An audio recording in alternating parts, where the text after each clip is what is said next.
La vision d'un certain nombre d'économistes, hommes politiques ou sociologues, reflète-t-elle la leçon de vie que nous partage l'épreuve que nous traversons ? Devons-nous seulement faire naître de nouvelles stratégies de développement économique ?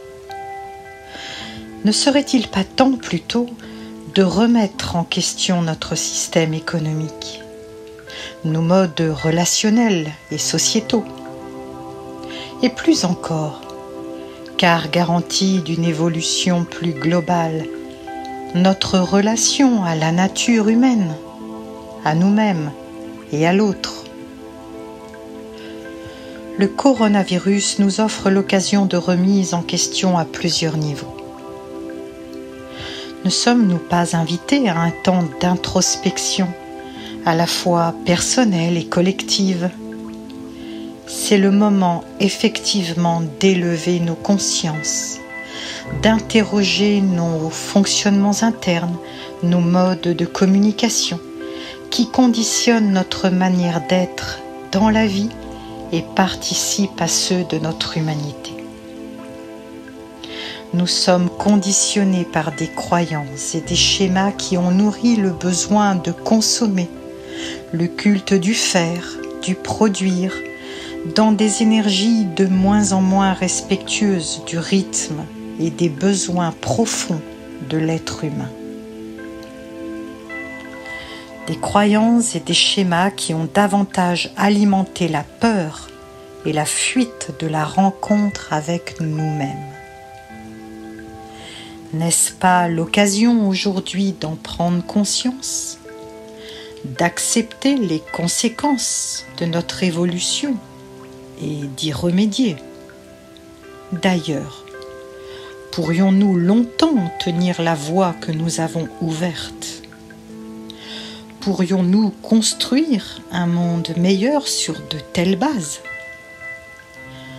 Les multiples situations difficiles depuis quelque temps ne sont-elles pas le signe, le message de nos erreurs? Il est temps. Saisissons l'occasion qui nous est proposée pour descendre dans nos profondeurs et retrouver notre authenticité pour participer à une vie plus saine, plus centrée sur le respect de nous-mêmes et des autres.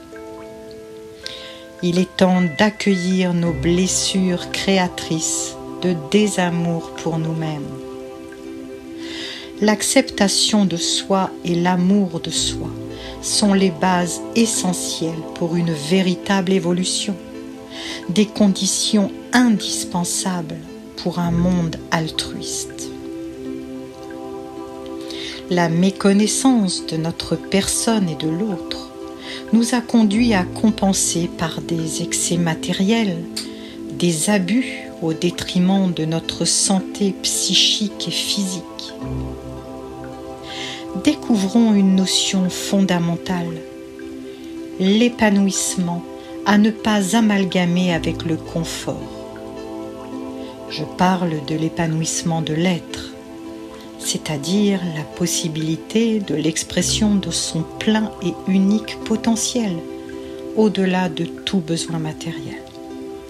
C'est à cette condition que l'humanité éclairera l'horizon et développera un avenir salvateur.